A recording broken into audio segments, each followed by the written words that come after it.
Too old already. Break that record. Welcome to the Savage Nation, Open Mic to Mike Friday.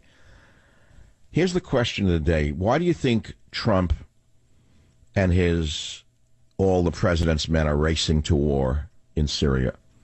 Even the military under General Mattis is saying, slow down, we have to think of the consequences.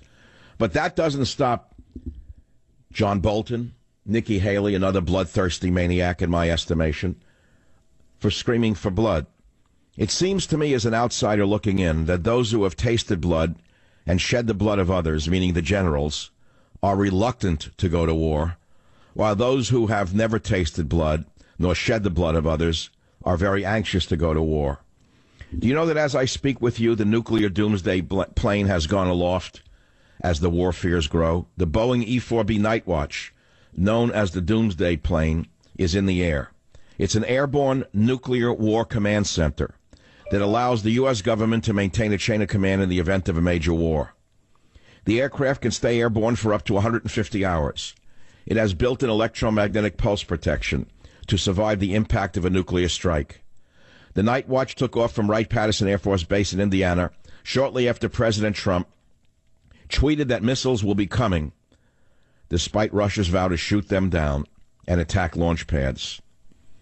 Armada of U.S. warships are steaming toward the Middle East. The largest U.S. strike force since the 2003 Iraq War is steaming toward the Middle East as President Trump is egged on to war by the maniac John Bolton. It seems to me that in a short period of time, from 1 week ago, when Trump said we're getting out of Syria, to now we're on the brink of nuclear war, some maniacs have grabbed the ship of state, the steering wheel of the ship of state, and steering us into an iceberg. As I say to you, we were very glad to wake up yesterday and see that Trump backed down for a moment. But at the end of the day, I'm not so sure he backed down. I think he may be waiting for a bigger strike than we considered he might conduct. I ask you, the people of the Savage Nation, why do you think the U.S. is racing to war, while the military itself is trying to constrain Trump's war talk? This is Open Mic to Mike Friday on the Savage Nation. There's another thing I want to talk about. Michael Cohen, his lawyer, record seized, came out just minutes ago that he orchestrated a $1.6 million payout to bury an affair for an RNC donor. That's right, he has a new one now.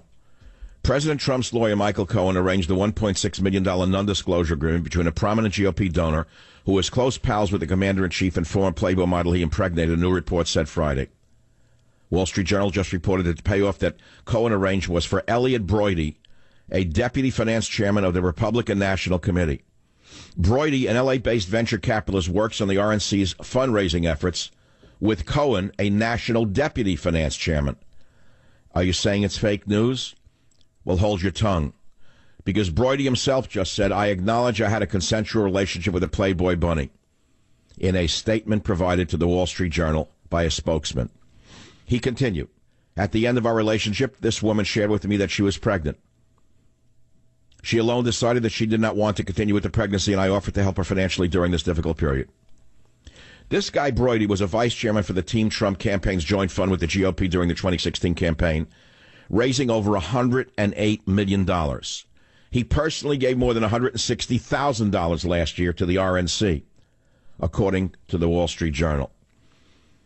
Since Trump's inauguration, this man has been a regular visitor to the White House and Mar-a-Lago, Trump's summer White House.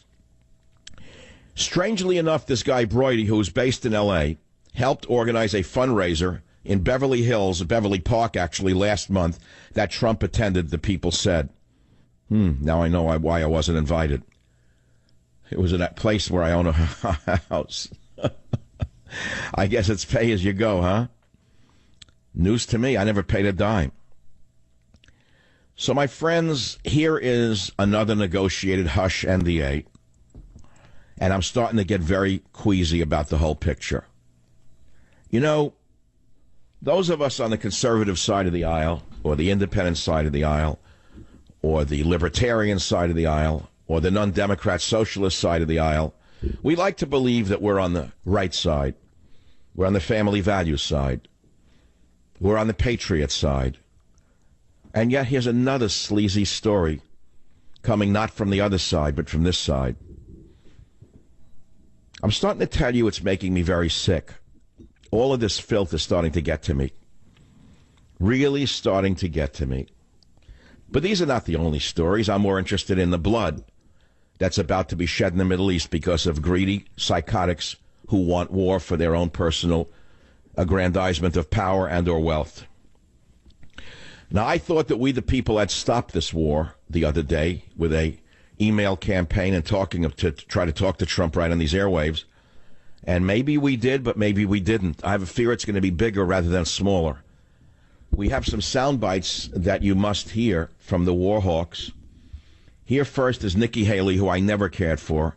I always thought she was a strange one. I always thought she was never capable of this job. I always thought she was over her head. I always thought she was picked out of a hat somewhere for some reason.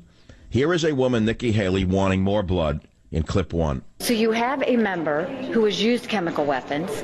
You Stop have right a country. There. Stop right there. Hey, lady, shut up for a minute. You have a member who has used chemical weapons. Even the commander of our armed forces says we don't know if that's true. So now she's putting out the big lie that it was Assad who used the weapons. Now, before I continue with this lunatic's war talk, I want all of you who don't know the truth to listen to me. I actually don't know the truth. All I have is logic on my plate. So here's my logic. Assad is winning in Syria, thanks to Russia and the United States. Assad has almost mopped up every corner of his nation, killing off ISIS or the Islamists. So in the last days of mopping up operations, he's going to gas his own children in order to turn the entire world against him. That makes no sense. Why would he do that? The answer is he definitely wouldn't do that. I'm not alone in thinking this. Anyone with a brain can figure this one out. Today we read that Putin, who we can't believe, says he has definitive evidence that Britain staged the entire gassing. I can believe that. Britain's been dividing the Middle East for a very long time, hasn't it? Hasn't Britain divided the Middle East for well over 100 years or more? Well, of course they have. Who would benefit by a war in Syria? And what would be the outcome of a war in Syria? Why, Syria would be divided into 4 parts under different nations' control. I'm sure the Russians would wind up with the part that contains their naval base in Aleppo on the Mediterranean. But what would the British get out of it? Why, a quarter of Syrian territory with a lot of oil in it? That's worth going to war for, isn't it? After all, what are wars fought for but money?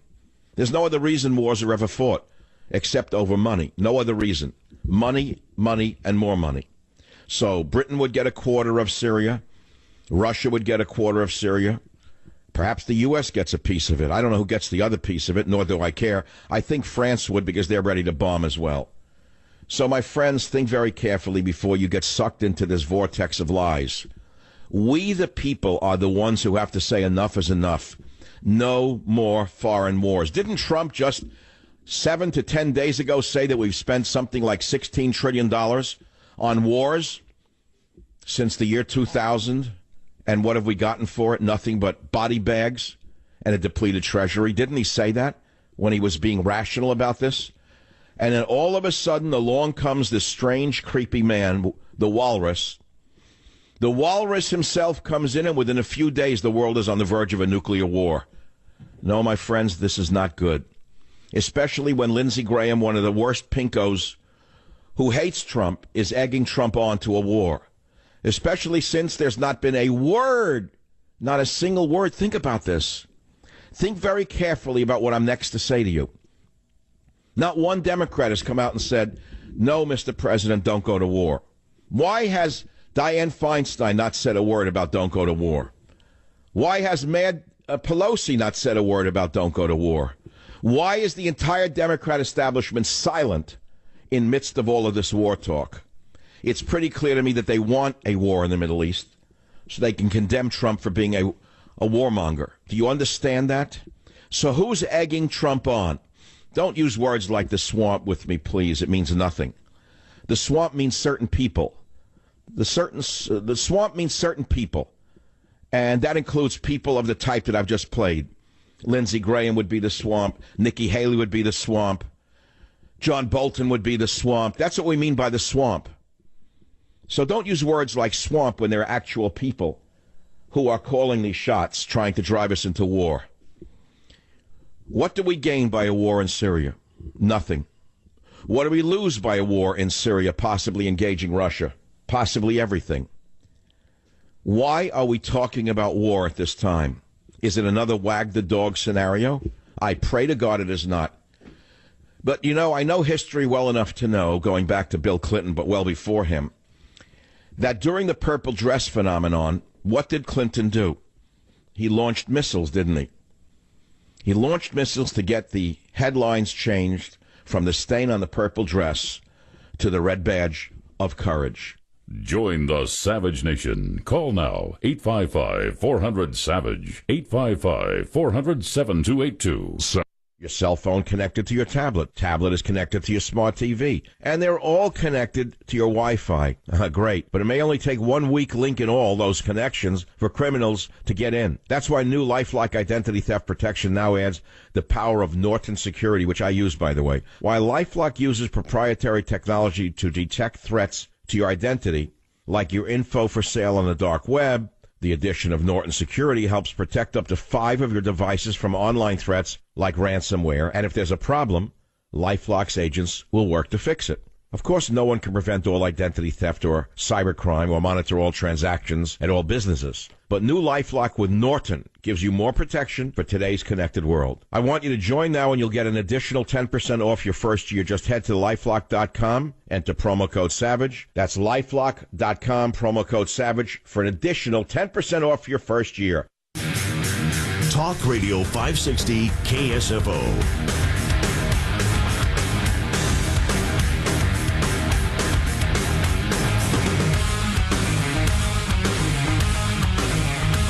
This is Michael Savage trying to tell you that we do not know who launched that gas attack.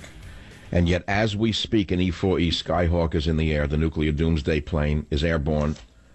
As we speak, an armada larger than that since '03 is steaming its way toward Syria. As we speak, psychotics are calling for war, while the chief general, the number one general, head of all the military, Mattis, a man who's actually been in combat, a man who's seen blood, tasted blood, shed blood, is saying, slow down. Listen to clip 6. This is General Mattis himself. There have been a number of these attacks. In many cases, you know, we don't have troops. We're not engaged on the ground there. So I cannot tell you that we had evidence, even though we certainly had a lot of media and social media indicators that either chlorine or sarin were used. And then he goes on to say that he's afraid that this war can get out of control. Now, that doesn't stop Bolton, who's never fired a shot. He was a draft dodger while others died in his place. He doesn't care about how many of your sons might die because it'll embolden him and it will make him much bigger. He won't need platform shoes on his soul if there's a war. Do you realize how much bigger he would be if there was an actual war that went on for many months? Do you realize how much bigger Nikki Haley would be giving those big speeches at the UN? Do you know how much bigger Lindsey Graham would be providing all those armaments manufacturers by delivering to them contracts that they can only dream of? Here is the general himself, Mattis, saying what needs to be said in '05 on the Savage Nation. There's a tactical concern that innocent people, we don't add any civilian deaths and do everything humanly possible to avoid that. We're trying to stop the murder of innocent people. But on a strategic level, it's how do we keep this from escalating out of control, if you get my drift on that. So this is a man who's been to war, who understands that wars have a way of drifting out of control, while those who have never been in war don't care if it drifts out of control. All they care about is that they have bigger parties in Washington and have more power. Jeremiah, in the Bible, wrote, "If a man put away his wife and she go from him, and become another man's, may he return unto her again. Will not that land be greatly polluted? But thou hast played the harlot with many lovers, and wouldst thou yet return to me, said the Lord? Lift up your eyes into the high hills, and see where hast thou not been lain with. By the ways hast thou sat for them, as an Arabian in the wilderness, and thou hast polluted the land with thy harlotries and with thy wickedness. Is America about to be punished because we're being ruled by evil? Didn't we have enough of evil with 8 years of Obama? I mean, we thought we had a revolution of decency for our side. And look what it's devolved into now. It was bad enough with all of the sleaziness in terms of the families in this country having to put up with this every day. The sleaziness is enough to make you puke. True or untrue, it's sleaziness, one way or the other. It's not good for the children. It's not good for the married women. It's not good for the men who are trying to remain faithful to their wives. It's disgusting. It seems as though the degenerates of Hollywood have taken over the country, savoring every gossipy little tale about dirt. That's bad enough. But now we have a nuclear doomsday plane flying over the skies, something that can stay aloft for weeks on end. It's gone airborne. The war party has taken over. Something has gone very wrong in Washington, D.C., and it could very well lead us down a hole we will regret ever going down. The morning, the president tweeted, Russia vows to shoot down any and all missiles fired at Syria. He says, get ready, Russia, because they will be coming nice and new and smart. Now, why would he say a thing like this? Because he has a party of people around him that are pushing him to do this? Would you please notice that these terrible threats against Russia and Syria come just as John Bolton is appointed as his national security advisor and the war drums started to beat? Have you noticed that the member of the cabinet encouraging negotiations and letting the Syrian people decide what to do with Assad, Rex Tillerson, was thrown out the door weeks ago? Did you catch that? Have you seen what has happened to the world since Trump threw Tillerson into the gutter and humiliated that man, that decent man? By the way, as a side note, I think Tillerson is getting even with Trump for humiliating him. Have you noticed gasoline prices have jumped? Anyone put two and two together? Oh, you didn't think of that yet. Well, think of that now. He humiliated Rex Tillerson, threw him in the gutter by tweets, threw him out. He almost broke him publicly. Gas prices are now escalating. We're almost at war. Actions have consequences. First law of thermodynamics. Or is it the fourth? For every action, there is an equal and opposite reaction. Join the Savage Nation. Call now, 855-400-SAVAGE. Everywhere you look, experts are predicting a market crash. What would a market crash do to your future? Your IRA? Your 401k? Imagine no more happy returns, dividend checks, or savings cushion. In spite of major warning signs all around, crashes happen suddenly. I've been warning you about the risks to your savings. I've told you there's a secret war raging against you and your money. Will you please listen to me and take action? I'm telling you to take action now. Do it right now. Savage says be wise. Call Swiss America at 800-289-2646. Write it down. 800-289-2646. You're going to get a free secret war report. I want you to protect your hard-earned money before it is too late. Simply call 800-289-2646. You can thank me later, but call 800-289-2646 for the free booklet. Now, this is the pinko Lindsey Graham, who's been an anti-Trumper from the first second, who has been on the side of the Democrats from the first second, who never served in the military from the first second, who is bloodthirsty from the first second. And so, therefore, be very careful who you believe. The war party has taken over. They have hijacked this administration from the American people who elected Donald Trump. Make no mistake about it, no matter what you may be hearing right now, Trump ran as an anti-war candidate, which is one of the reasons I backed him for a year straight. He didn't run as a warmonger. He ran as a man who wanted to get us out of the Middle East, as a man who wouldn't engage us in the Middle East, a man who would be America first. Didn't he? Isn't that what you voted for him for? Those are the reasons you voted for him. Oh, and the wall. I forgot the wall, the invisible wall. It's not there. So we wake up. We have no wall. We have a budget that's bigger than that of Obama. And now we're going to war, and we're still supposed to sit here like schmucks and scream, MAGA. Put your hat on. You may as well put your hat on backwards if that's what you think is happening. MAGA. WABC Stewart, go ahead. You're on the Savage Nation. Make it quick. Yeah, Mike, wars are like special counsels. They tend to spin out of control. I don't think we should go to war whether the guy did it or not. But as to your point about not being rational to gas his own people, remember Saddam Hussein didn't have weapons of mass destruction, and he could have let inspectors in and he'd still be in power. Sometimes these guys aren't rational. And Assad and his father have a history of gassing their own people. Well, I agree with you that many leaders are irrational. Take a look at Lindsey Graham. Look at John McCain. They're absolutely irrational creatures to want to egg us on to war. Well, I agree with part of what you're saying, but it makes no sense from a military strategic point of view for this man to have gassed his own people, knowing the whole world would turn against him. You didn't have to be a genius to see this would happen. So why would he need to use gas when he had Syrian warplanes bombing that city? Tell me why. I can't give you a reason why. He probably didn't do it. But even if he... All right, that's enough. He probably didn't do it. Now, I said to you that the fourth law of thermodynamics states that for every action there is an equal and opposite reaction. It is actually Newton's third law. And what does that mean? What does it have to do with politics? For every action there is an equal and opposite reaction.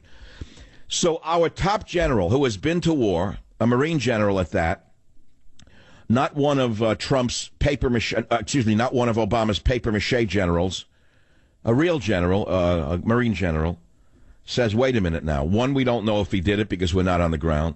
Two, he says to the news person, is that we don't want Syria to escalate out of control, if you catch my drift, meaning Russia. He understands the danger of that. He understands that war operates on some principles, including for every action, there is an equal and opposite reaction. And so, therefore, if we launch against Assad, there will be an equal and opposite reaction from Russia. I don't think you understand the danger that we are in, especially when I woke up and read the headline this morning that the nuclear doomsday plane has been launched and is airborne. It's an E-4B Night Watch. This is no longer a reality show that you can just win by screaming at everybody and threatening them with a lawsuit. This is the real world. This is not a court of law. This is not the court of public opinion. God forbid one of the sides launches something at the other and they mistake it for something other than a conventional weapon. Do you not think it could happen? The probability is it won't, but the possibility is that it can. And I say we do not know, number one, and number two, there has to be another reaction other than war with Russia. So what are the options for us with regard to Assad? So now let's take the other side. Let's say there is definitive proof forthcoming that Assad actually is insane enough and vicious enough to have launched chemical attacks against his own people. Okay, so what options do we have other than going to war with Syria and Russia? There are other options, aren't there? Because this will draw Iran into the fray as well, which, of course, as you well know, the walrus, whatever his name is, Bolton, has wanted for a long time. Many of you want Iran bombed as well. Many of you are so stupid that you're listening to idiots in the media who are saying, you know what, bomb them all. And while you're at it, bomb Fat Boy in North Korea, too. Well, war is not conducted by morons on Twitter. War is conducted by real people on the ground and real people running airplanes, real people in command bunkers who are trained not to launch. Something is wrong with this whole picture. The whole thing is out of control. How have we gone from the stain on the purple dress to the verge of the red badge of courage in a week's time? Very hard to catch up with it, isn't it? Now, I want to make this personal for 1 minute, because I'm a very personal, emotional talk show host, and I try to bring my everyday life into this show to show you where I am at. I received in the mail this morning from my sister some pictures taken in the 1860s of my father's grandfather and my father's grandmother. Father's grandfather was born in 1866 in Belarus. I never saw him. I didn't know how old he was. I didn't know the man. And I'm looking at this picture all morning. I guess that would make him my great-grandfather and my great-grandmother, these people. And they're staring right at me through these ancient daguerreotypes. And I'm answering to them. And I hear him talking to me. And I hear him saying to me, Michael, what is it that you do for a living? And I tell him I'm on the radio and I write books. And he says to me, what do you do on the radio? What books do you write? What do you write about? What are you doing with the blessing of life? Are you trying to make it a safer, better world? What are you doing, Michael? He asked me. I'll let you decide what I'm doing. Watch out for all the war hawks who are all chicken hawks. It's the chicken hawks who are now the war hawks. The most dangerous people on the planet are those who have themselves never been involved in a fight in their lives. They've always used courts of law to destroy the other. It's a real world out there. And when the bombs start falling and the bullets start flying, they won't be touched by it. Newton's third law, for every action there is an equal and opposite reaction, grandfather. I'm trying to tell the people of the world that we're on the verge of something so terrible after we were told this would never happen again, that I'm doing everything I can, great-grandfather, to stop it. That's sort of what I said to my great-grandfather in my own mind. And so I will now turn it over to you. There's not much more I can say to you. Rand Paul is on the right side of things again. Rand Paul says that the president needs Congress for war. I think we should play Rand Paul in clip 8. He's a great libertarian. I had him on the show not too long ago. He's the only one who seems to be making sense in Washington, other than the general who knows what war actually is. Listen to 08. Does he have the authority, absent congressional action, to bomb Assad's forces or installations? Senator, as I think I said to Senator Kaine, I'm happy to repeat my view on this. Those decisions are weighty. Every place we can, we should work alongside Congress to get that. But yes, I believe the president has the domestic authority to do that. I don't think that has been disputed by Republicans or Democrats throughout an extended period of time. Actually, it's disputed mostly by our founding fathers, who believe they gave that authority to Congress, and actually they're uniformly opposed to the executive branch having that power. In fact, Madison wrote very specifically, he said, the executive branch is the branch most prone to war, therefore we have, with studied care, vested that authority in the legislature. So the fact that we have in the past done this doesn't make it constitutional, and I would say that I take objection to the idea that the president can go to war when he wants, where he wants. That's fantastic. That is so incredibly fantastic that we have a literate senator out there named Rand Paul who knows both history and warfare. Just because presidents have seized power before doesn't mean that it's legal to do so. Just because we the people have abrogated our responsibilities to rein in the power madness that is inherent in the executive does not mean we should not rein it in now. WABC, John, line 8, go ahead, please. You're on the Savage Nation. Yes, Mr. Savage. I just all I want to say is that I just don't want to appease a bully. Somehow, somewhere, we know Putin's behind this whole thing, and believe me, I'm 83 years old. I lived through Korea. I know what war is, and I wouldn't want to go to war. But I still think that maybe, we all know the world is around, and there's nothing on the level here. So, but we cannot appease a bully. Chamberlain tried that, and look what happened to in Germany. So I don't know. Well, but let's assume that Putin is as bad as you say, and there's no reason to believe he's a nice person. We know that he's, let us say, former head of the KGB says it all. Tell me what the threat is to our national security in Syria. Well, actually, probably nothing at all. But at some point, there was no threat to when Hitler walked through and took Austria and took all those countries without... That's right. Well, wait a minute. Wrong. I'll tell you why you're wrong. Because Hitler had designs on conquering the world. So far as I know, Putin is not trying to conquer the world. But we don't really know that. Like I just said, the world is round. So well, come on now. Well, you could say that anyone's trying to conquer the world, so bomb him and kill everyone in the city. I see no evidence that Putin wants to take over the entire world. Do you? No, but can I ask you a question? How far would you go before you would stand up to somebody that was trying to threaten our way of life? Oh, that's a very good question. I have been standing up to bullies all of my life, including on the radio. And I will tell you that if I thought that Saddam Hussein, that Assad wanted anything more than to regain control of his nation from the Islamists who tried to steal it from him, or that Putin wanted any more than what Russia originally had in control in Syria, I would say to you, then we have something to worry about. But I haven't seen Putin invading Europe. Have you? Well, not made in Europe, but I don't think he's been doing everything in Ukraine and stuff. I don't think he's. I think he's a typical kind of a guy that wants to just keep gobbling as much as he can until he's confronted. Then when he's confronted, he'll take. So you believe we should go into a war with Putin now to stop him from doing anything further? Well, first of all, I honestly believe that Putin would back off. He would not go to war with us. That's number one. Because no, but wait, you didn't answer the question. You said we should go to war with Putin because you're afraid that he's going to gobble up Europe and then America. That's basically what you're saying. Well, maybe basically it sounds that way, but it says to me that at some point somebody has to stand up to a bully. And the guy is a bully. I think you should admit that. Well, but wait, okay, but that's a generic statement. Stand up to a bully. Okay, so what does that actually mean? Bomb Moscow? How far should we go? Launch a hydrogen bomb against Moscow? I mean, well, what do you mean by stand up to a bully? What exactly is it that you're suggesting we do? What I'm suggesting we do is we tell him he can't go no farther. This is as far as you're going. You can't, and if you go any farther, I think it's pretty clear that everyone said to him, "You can't go any farther." I think he knows there will be consequences if he lifts a finger, even in Syria. And I think we've gone far enough in warning him. I don't think there's a chance in hell that he will do anything while the entire world is watching right now. And so, therefore, there's absolutely no reason for a U.S. military intervention in Syria, as far as I'm concerned. I think you should be right, and I think Ron Paul is right. Well, let me ask you another question. What if you woke up tomorrow and we read that Russia has now said that if the United States doesn't stop meddling in Mexico, he's going to bomb the United States? How would you feel about that?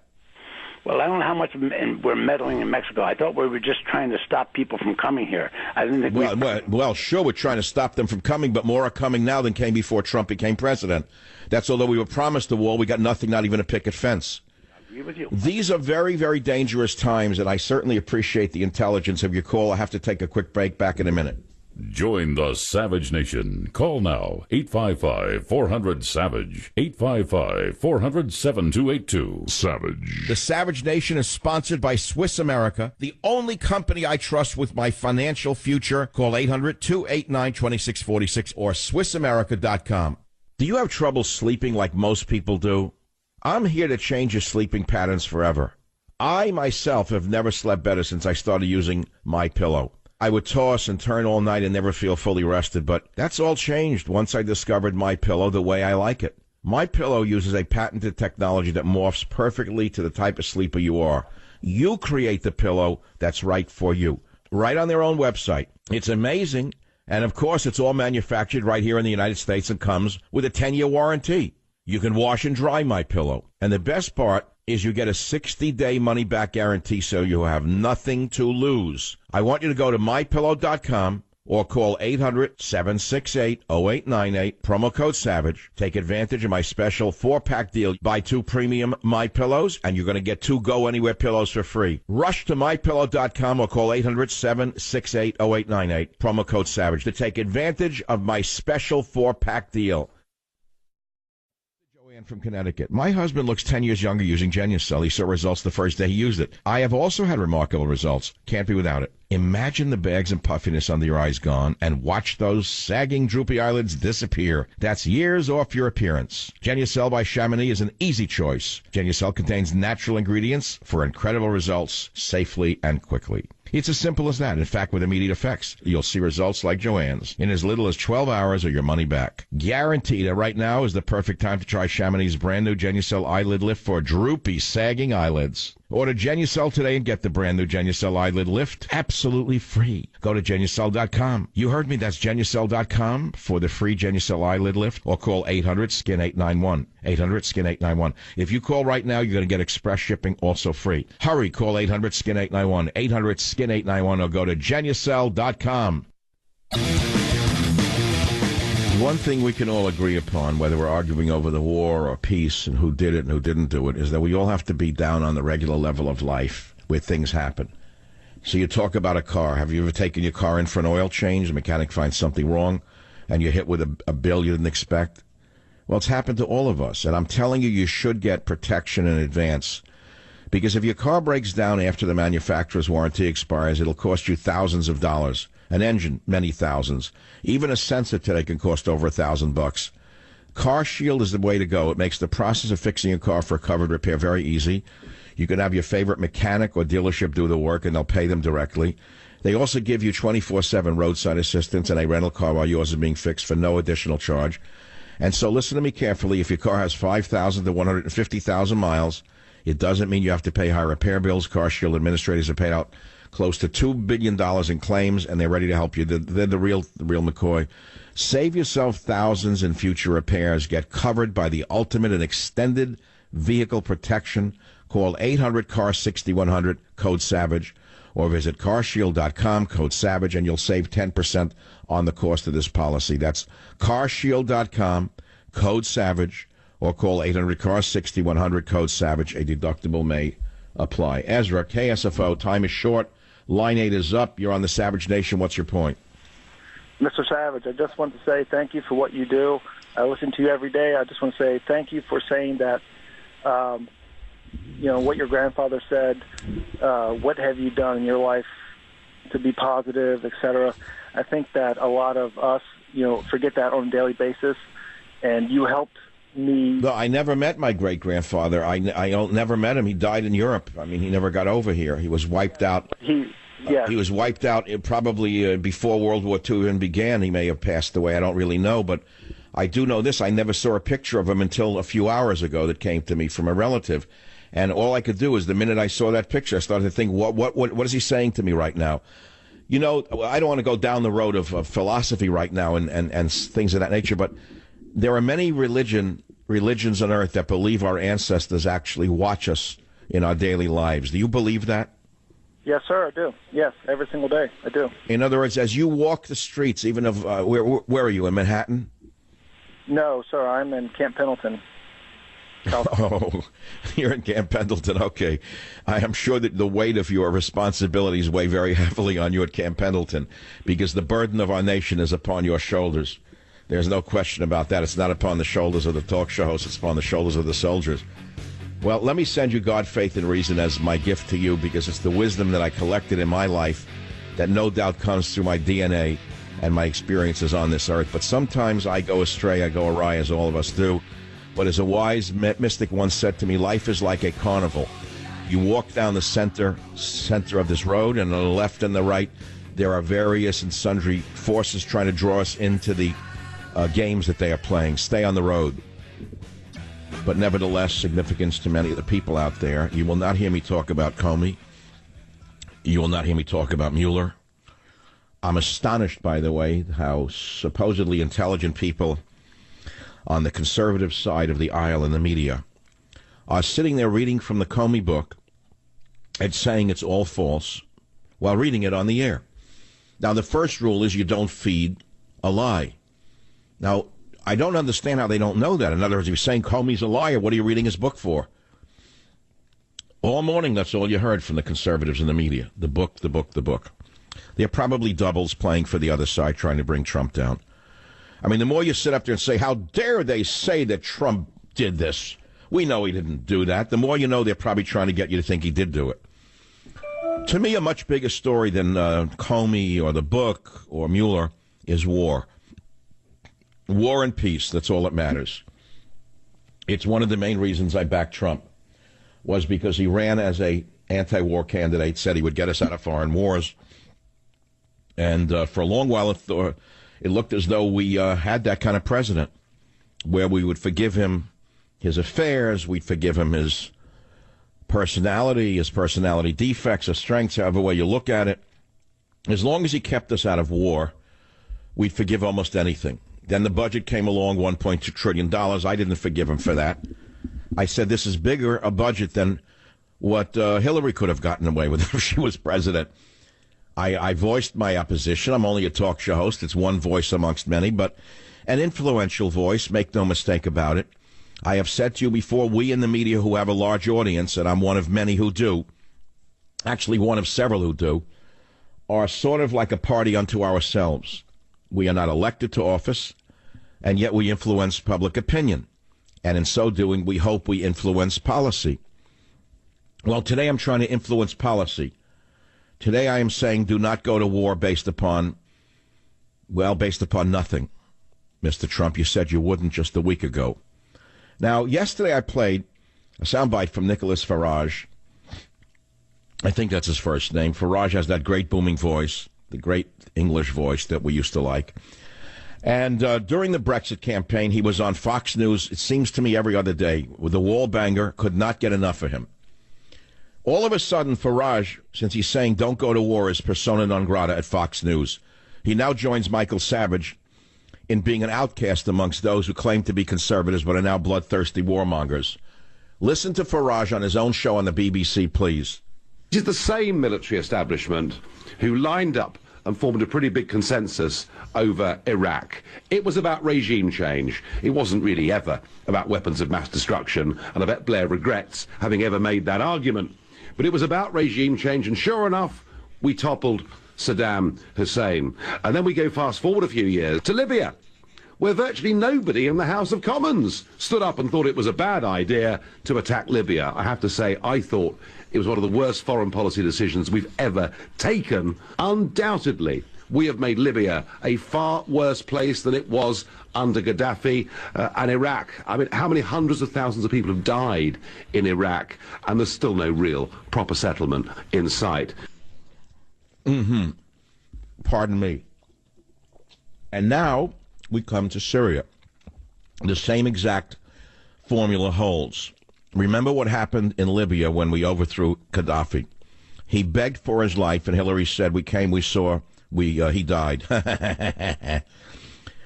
Libya, Gaddafi, terrible man, a strong man, a dictator, human atrocities. But he said, if you kill me, Libya will descend into a nation state like that of Somalia, where warlords run various sections of Libya. Well, that's what happened. It didn't stop Hillary from killing him. She boasted that she had him killed. So before you sit there in the comfort of your own home and say we should kill Assad, think through the consequences of that, even if Russia were not drawn in. What would happen in Syria if Assad was killed? Who would take over?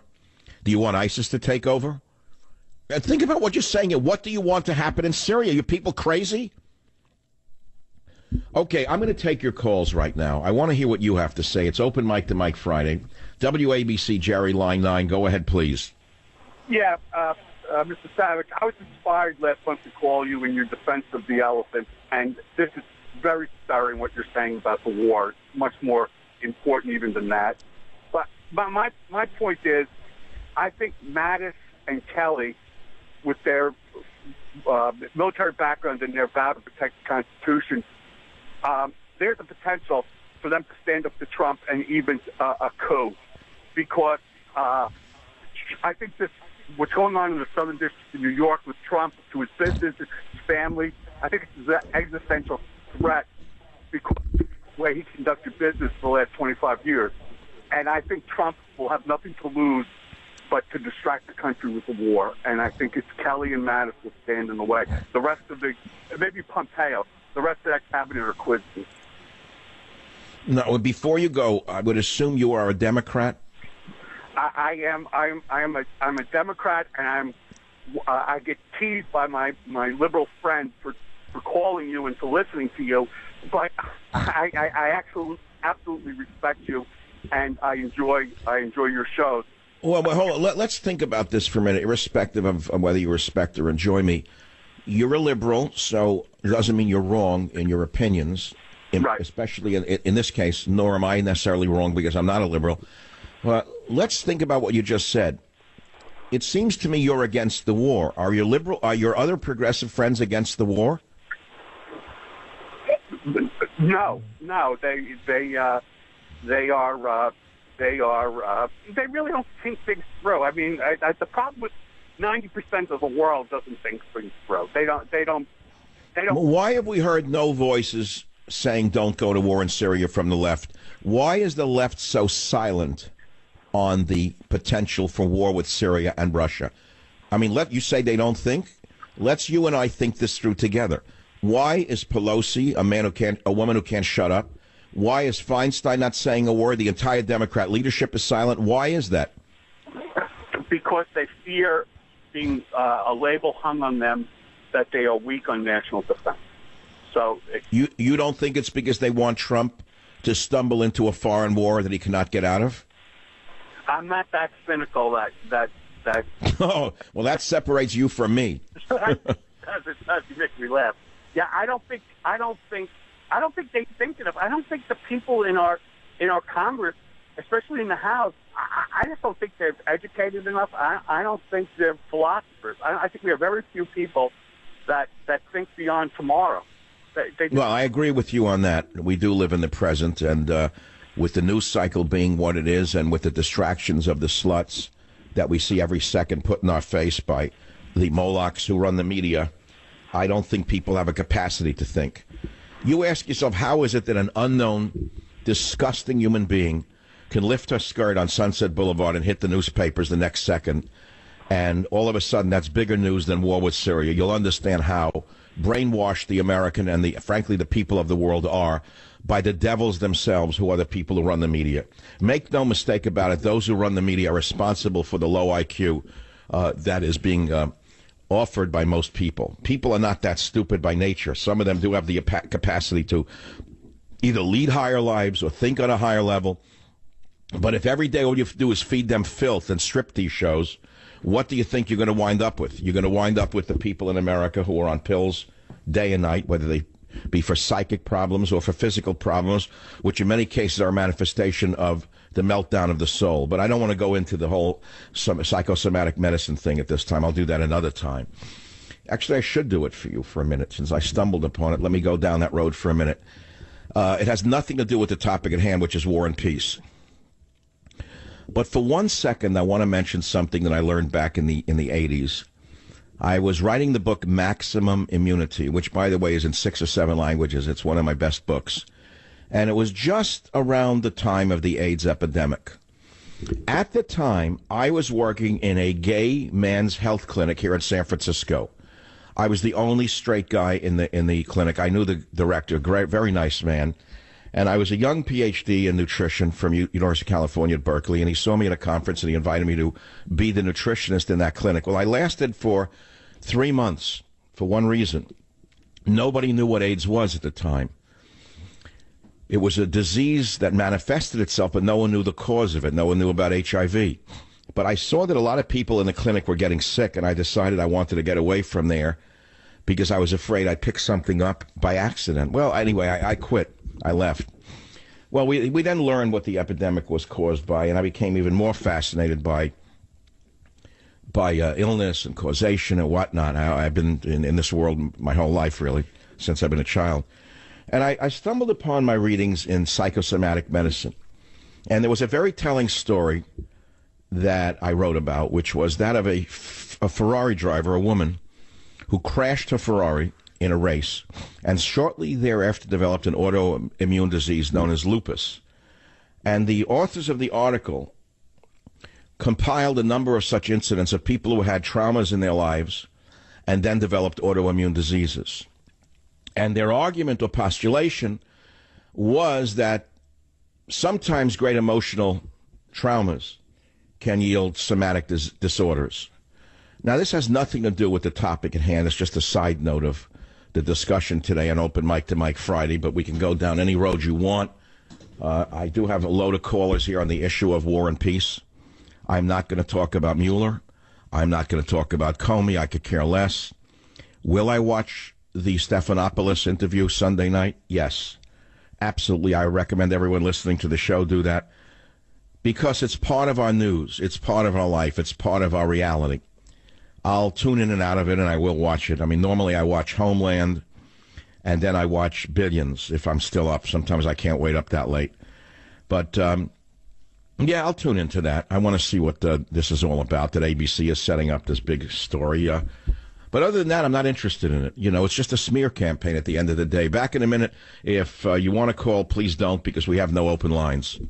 Join the Savage Nation. Call now, 855-400-SAVAGE, 855-400-7282. Savage. The Savage Nation is sponsored by Swiss America, the only company I trust with my financial future. Call 800-289-2646 or SwissAmerica.com.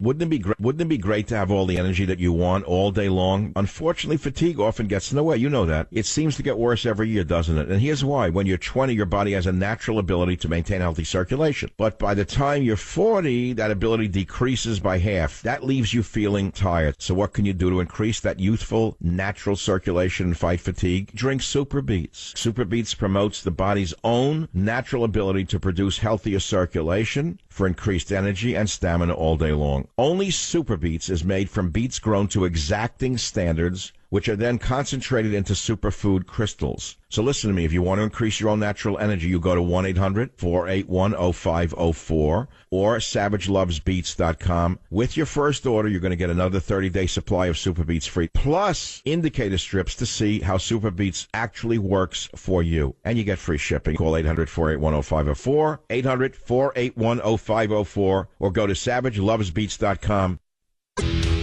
Savage Nation returns. I'll take calls in a minute. I want to talk about the gasoline prices that you see at the pump.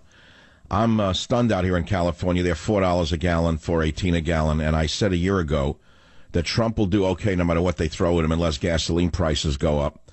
Well, now they're at a 3-year high as oil gets more expensive, they say. I don't believe that's the only reason gas prices are rising. Sure, oil prices are going up because of instability in the Middle East. There's political instability, including the prospect of U.S. military strikes in Syria, trade tensions with China. There are refinery issues, but there's another issue that nobody is talking about, but I would say, from my point of view, don't dismiss it. Trump unceremoniously threw Tillerson out on his behind like a bum from the State Department. He dismissed him like he was a nobody, a filth, a lowlight. He wouldn't fire a waiter like that. If you owned a business and you fired anyone like that, they'd probably sue you for workplace harassment, for mistreating them. But at a higher level, you could do anything you want to people. So he throws them out like a bum, as though he had no power. And I said right on this radio show, I said, is he crazy? What is he doing? Tillerson ran ExxonMobil. He still knows everyone who runs ExxonMobil, the most powerful oil and gas business in the world. Is he just going to disappear after being kicked in the behind like that? So you say, well, what does that have to do with what you're talking about? If you can't put 2 and 2 together, I can't help you. If you can't add up 1 and 1, and you can't come up with 1 and 1 and add up 2, then I cannot help you. There are consequences to all sorts of actions. And as I said to you, Newton's third law is that for every action, there's an equal and opposite reaction. And so if you look at gas prices, you could say it has something to do with the firing of Tillerson. And that goes now to the issue of Syria and Russia. If we stick our noses into that situation right now, there will be an equal and opposite reaction from Russia. Syria has no power over us whatsoever. But Russia has a little bit of power over us that you don't know about. There's a very rare item that Russia exports to us that is necessary for the building of Boeing jets. Do you know what the name of it is? Because I do. And Russia has threatened a trade war with us on this one particular element that they have lots of and we have none of. And that is the titanium exports that are crucial for U.S. aircraft maker Boeing. Russian lawmakers have just submitted a wide-ranging bill that could freeze crucial exports to the United States. So don't sit here and assume that we have all the cards in this game. We don't. The bill was drafted by leading Russian lawmakers at the State Duma in response to the new round of U.S. sanctions that were announced just last week. And it proposes a wide range of restrictions for U.S. businesses in Russia and for cooperation with the U.S. And among them, which I dug up for you, is a proposal to ban or restrict titanium exports that are crucial for U.S. aircraft maker Boeing. Duma Speaker Volodin told Russian news agencies that the bill could be put up for vote next week. So there are unintended consequences of war. And more measured people, such as General Mattis, General Kelly, know that. And less intelligent people who are abrupt and simply, well, let's leave it at that. Less intelligent people who are abrupt and career-minded, such as Bolton and Haley, are rushing us to war. Now, I know many of you are dying to get on the show and to sound off on this Open Mic to Mike Friday about possibilities with war. I especially invite liberals to call and tell me what you think. Why is it that the liberal establishment is so silent as Trump and his minions bang the war drums? Is it because they want him to go to war so he'd get enmeshed in a war that we cannot win? Do they actually want body bags to come back? Why have we heard nothing from Pelosi and Feinstein or the entire establishment on the left? All right, welcome back. There's really only one topic for me, which is war and peace. The rest doesn't really hold a candle to the issue of war and peace. And so think this through. If we intervene in Syria and we get rid of this Arab nationalist because we think it's the right thing to do, and we don't want to let a bully get away with gassing innocent little children, even though we don't know if he actually did it, what are the long-term consequences? We don't know if Assad used these chemical weapons. We don't know why he would have done so, given that he's won the war and he's just mopping up in one last little city. But let's say the world says, oh, get rid of him. Well, what will follow? Chaos, as in Libya, instability, as in Libya. Maybe ISIS will rejoin and build their forces again in Syria. And who would you blame at that time? Blame nobody. And so I would caution the president to not listen to the war party that has taken over his administration in as short as a 1-week period. I can say in generic terms that when he and I spoke a number of months ago, he said to me, you know, Michael, I have both globalists and nationalists around me at all times for all issues. I mean, we all know that. I think that's pretty well known. But it's not as clearly stated by most people as that. But he said that to me, and I think I could report that. He said, Michael, you know, I'm surrounded by globalists and nationalists. Well, he knows which side I'm on. He knows I wrote Trump's War, and he knows the radio show from time to time. I'm certainly not interested in the globalist position. I'm interested in America first, the nationalist position.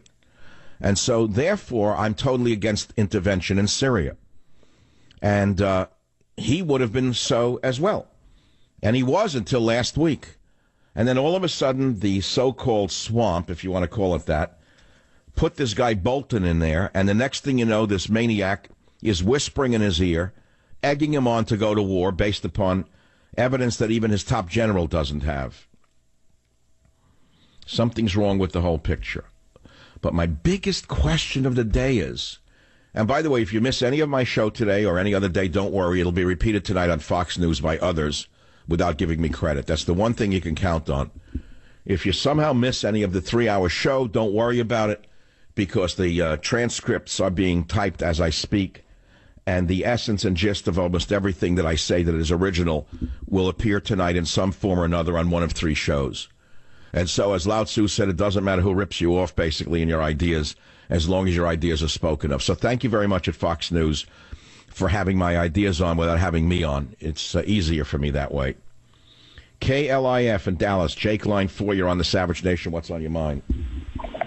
Hi. I identify as kind of a classical liberal, and following the news in Syria lately, I am just wondering where the Democrats were when Obama was doing drone strikes and intervention and killing civilians all in the Middle East, and now that Trump wants to send, although I agree that there should be that he should be getting authority from Congress to do this.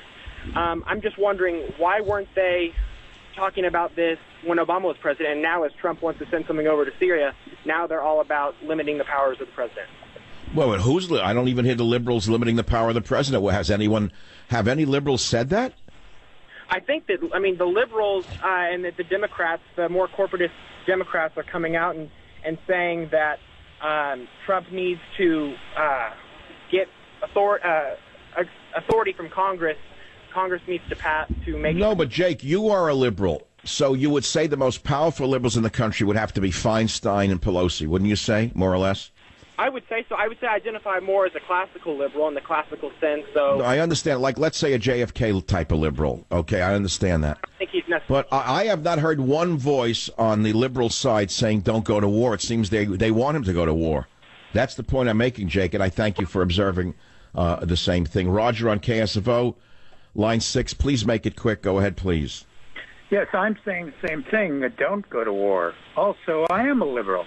And by the way, what sparked this conversation was a Marine that called Camp Pendleton. I was also a Marine before I went to Okinawa. He might check out the Marine Corps League when he gets out of the Marine Corps. Also, what we're dealing with Trump in this whole issue could be a diversion. Get the heat off him. Get people thinking about something else besides what's going on in Washington as far as Mueller goes.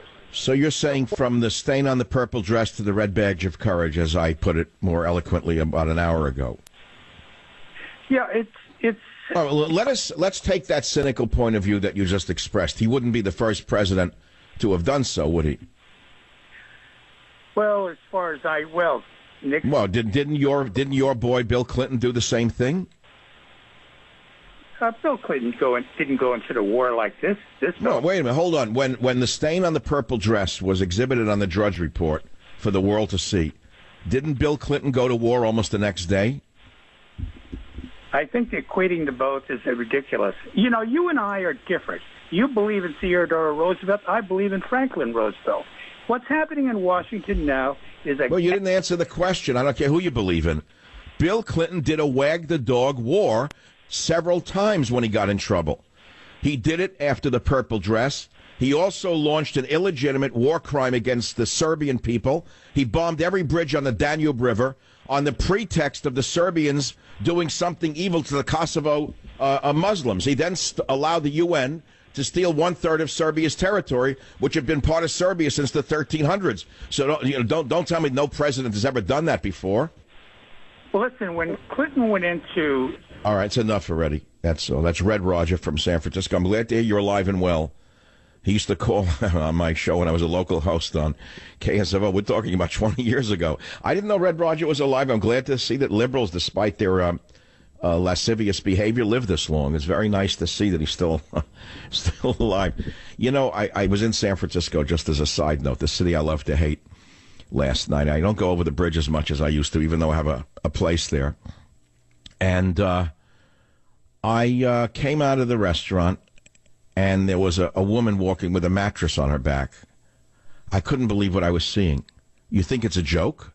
So I immediately took a picture of it and put it up on my Twitter feed. It's on michaelsavage.com. Not to laugh at her, but to ask yourself, what kind of sane society permits a deranged human being to walk around in the streets with a mattress on her back? This is outside of a restaurant in the city of San Francisco. Take a look at the picture. And I say, on one hand, you have to have compassion for the woman. She's crazy. She has no help, obviously. She needs help. Well, what kind of society are we living in that people can wander around in a city like this or defecate, lifting a skirt and relieving themselves in the gutter with impunity because the police can't arrest her?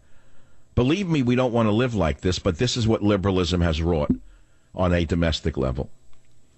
WAAV in North Carolina. Ari on line 8. Go ahead, please.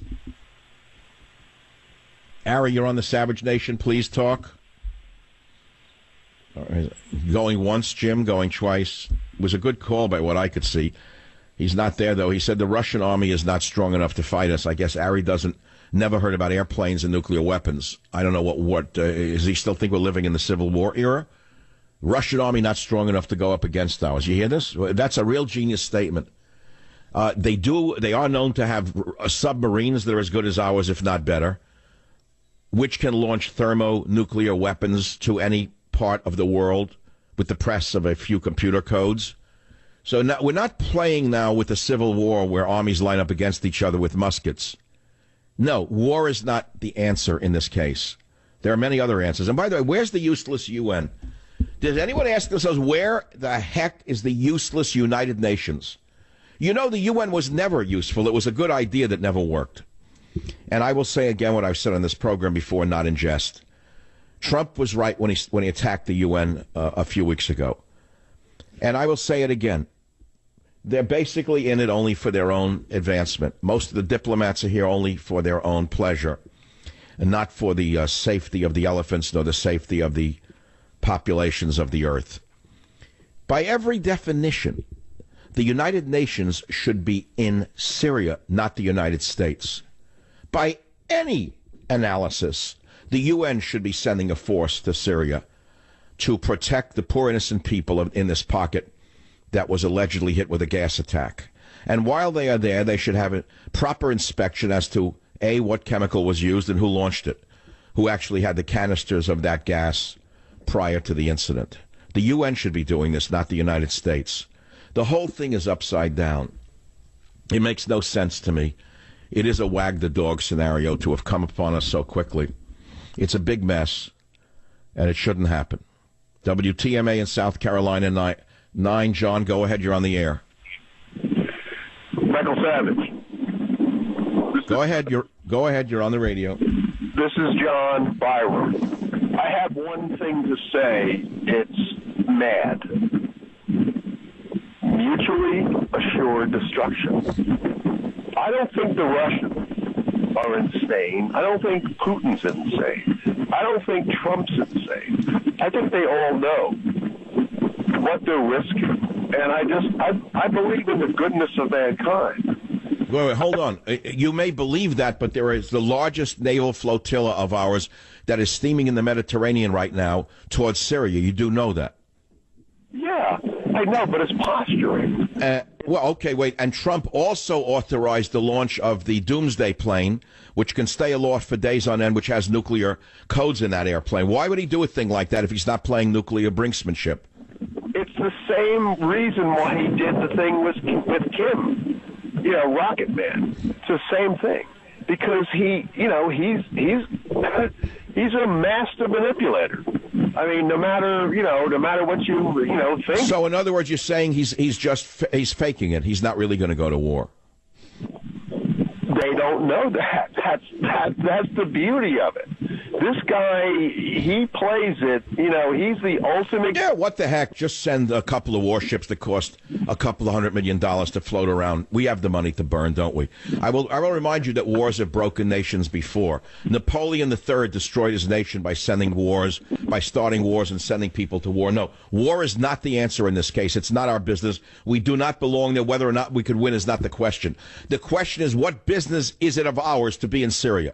And number two, this man, Donald Trump, ran as an anti-war president, a man of peace. That's why I pushed so hard for him. I am a man who wants peace, not war. If you want war and you want to sit there and scream it's good to have war, I'm not that person. Back in a minute, be here or be nowhere. The only company I trust with my financial future, call 800-289-2646 or SwissAmerica.com. You know, I love bed. Let me tell you, so I'm still living. And falling into bed has taken on a whole new meaning ever since I started sleeping on my delicious, delightful Casper mattress. Their engineers have created an exceptionally comfortable sleep experience. You get one and you'll understand why it's the internet's favorite mattress. Casper has created 3 unique mattresses to help you sleep cool and comfortable around the year. The Wave is engineered to relieve pressure at 36 different points. The Casper mattress is more breathable and comfortable than ever. And the Essential mattress is innovation at a great price point. All of them designed to coddle and comfort your every move. And they all provide the perfect support for every position you sleep in. So find out why Casper has hundreds of thousands of happy customers like me. Try your Casper mattress for 100 nights in your own home. You heard me. 100 nights in your own home with free shipping and returns. You can't beat that. You go to Casper.com, you use code SAVAGE, and you're going to save $50 on the purchase of select mattresses. You heard me right. That's Casper.com, code SAVAGE to save $50. Terms and conditions apply. See site for details. Change your sleeping patterns forever. I myself have never slept better since I started using MyPillow. I would toss and turn all night and never feel fully rested, but that's all changed once I discovered MyPillow the way I like it. MyPillow uses a patented technology that morphs perfectly to the type of sleeper you are. You create the pillow that's right for you, right on their own website. It's amazing, and of course it's all manufactured right here in the United States and comes with a 10-year warranty.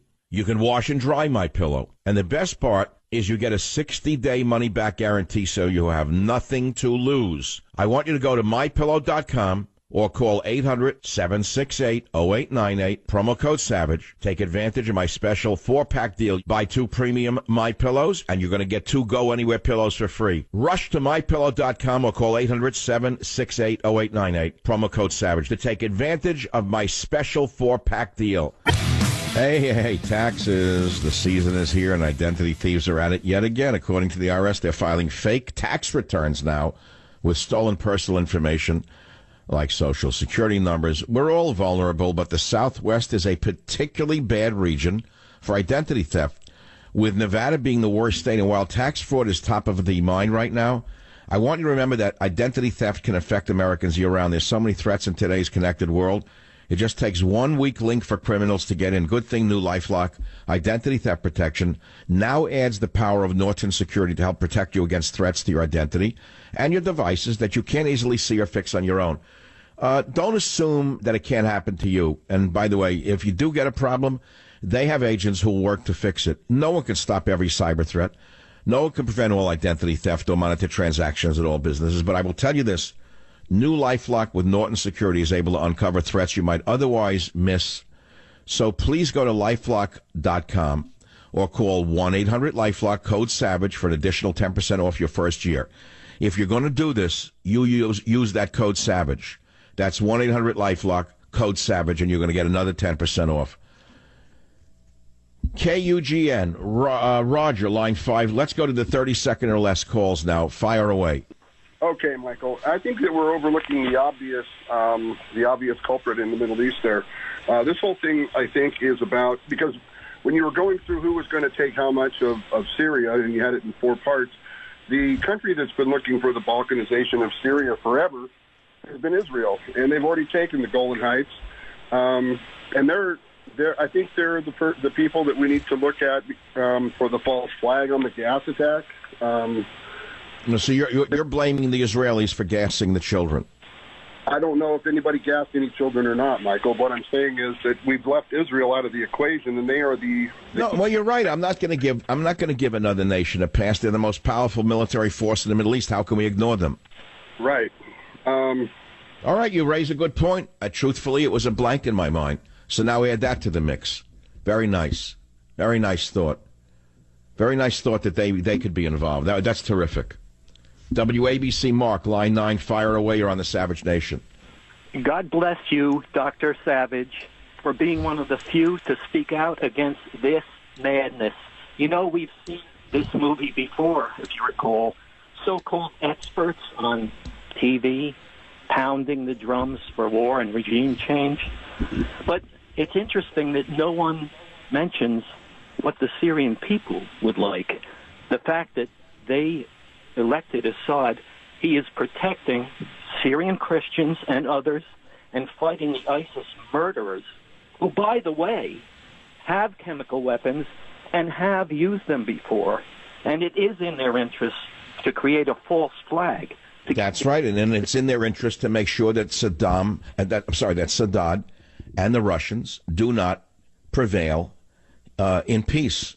They want continuous civil war and strife, and they would like nothing better than a coalition of the United States, France, and Great Britain to invade Syria and divide it up into 4 pieces.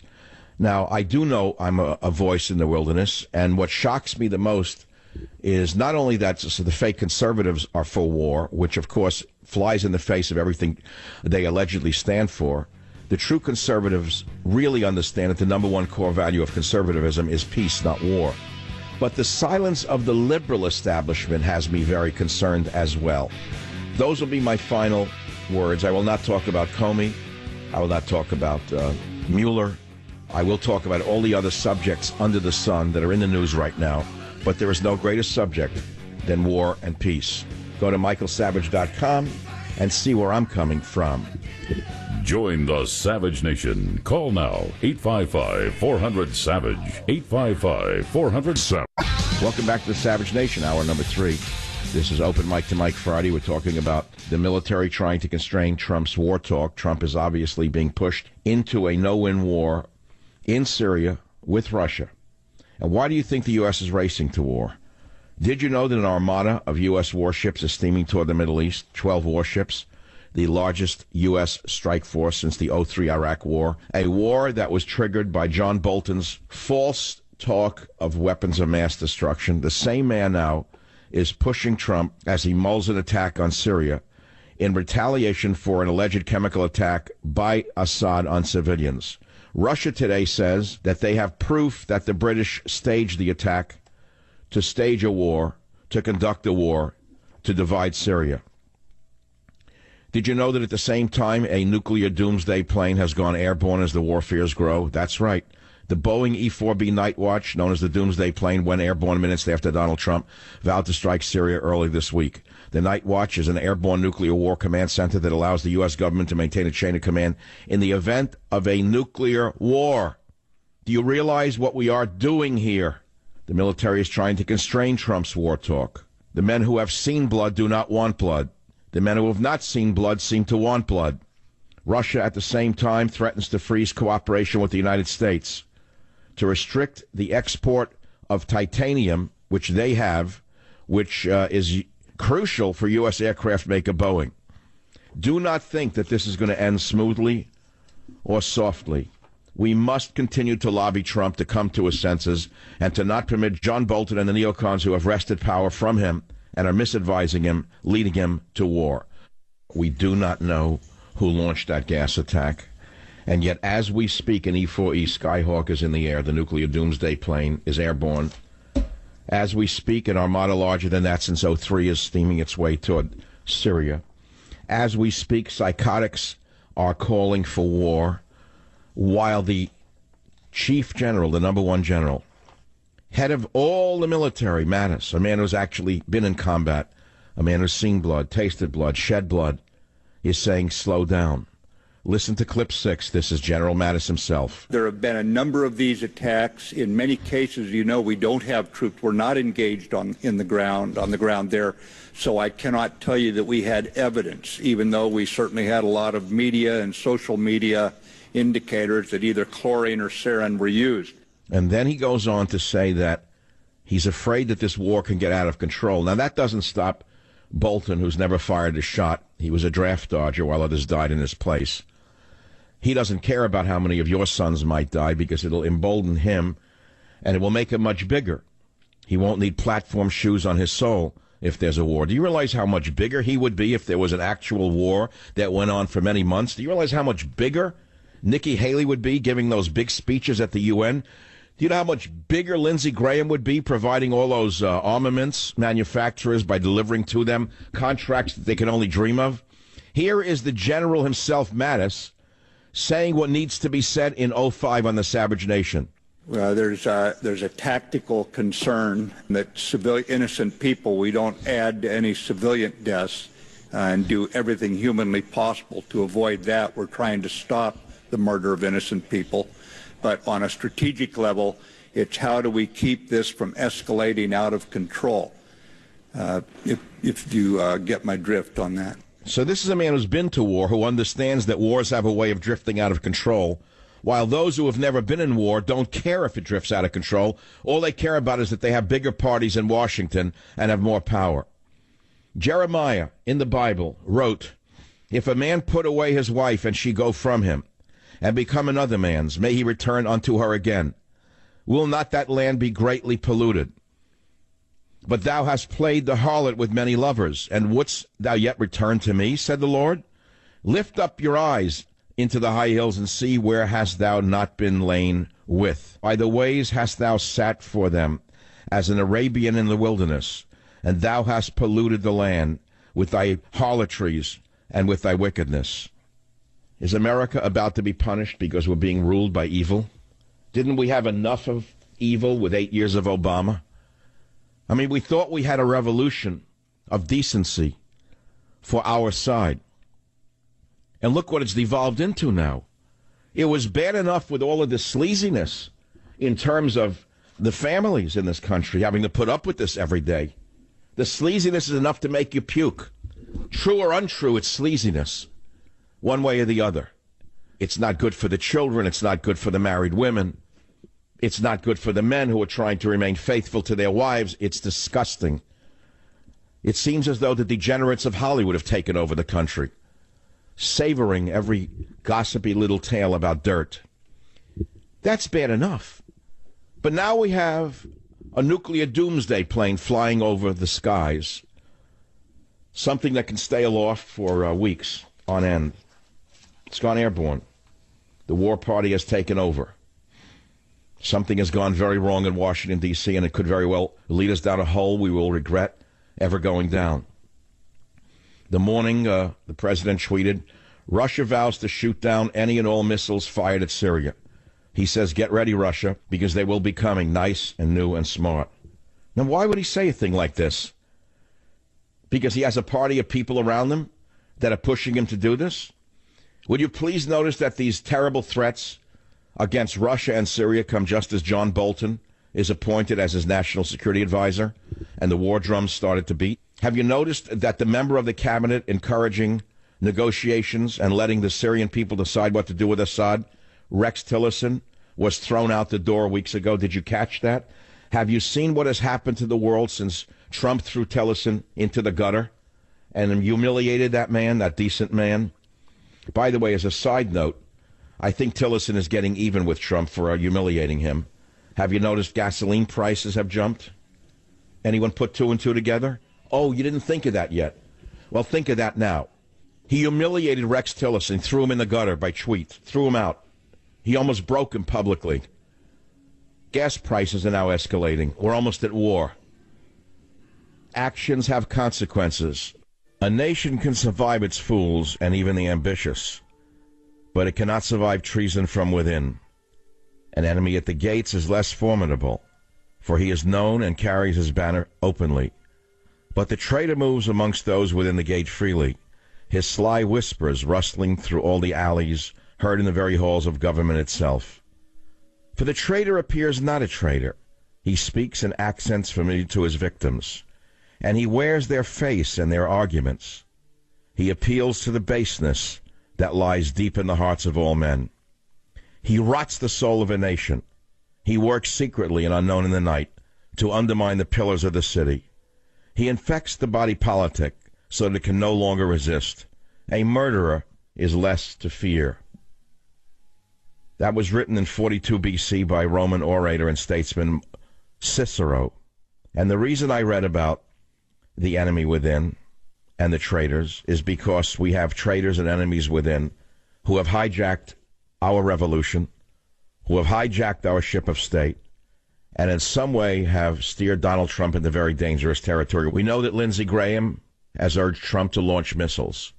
One of the biggest cowards in the history of the Senate, a warmonger through and through, owned lock, stock, and barrel by the defense manufacturers, along with Strange McCain, wants war at every turn. Yesterday he urged Trump to launch missiles. He needs to go big.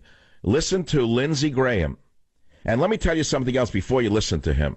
If Lindsey Graham and John McCain were for launching missiles without firm proof and without consequential considerations, why would you have been for that? Why? Just because some of the frauds in the media were for it, who pose as conservatives, when they themselves are the enemies within? Neocons through and through pretending to be conservatives by outing everybody else as a liberal? That's the old game of the communists, let me tell you right now. This is Lindsey Graham screaming for war. He needs to go big because Assad has defied the president, he's defied the international community, he's defied human decency, and now's the time for this guy to pay a heavy, heavy price. And anything short of that, I think, will embolden him and others. These are the words of a fool and possibly a treasonous man. Now, many of you should understand that there's a wonderful man in England named Farage. He was on many shows. Remember during the Brexit thing? Some of the most staunch conservatives on Fox News couldn't get enough of Farage. In fact, some radio hosts love Farage. And Farage said what I said.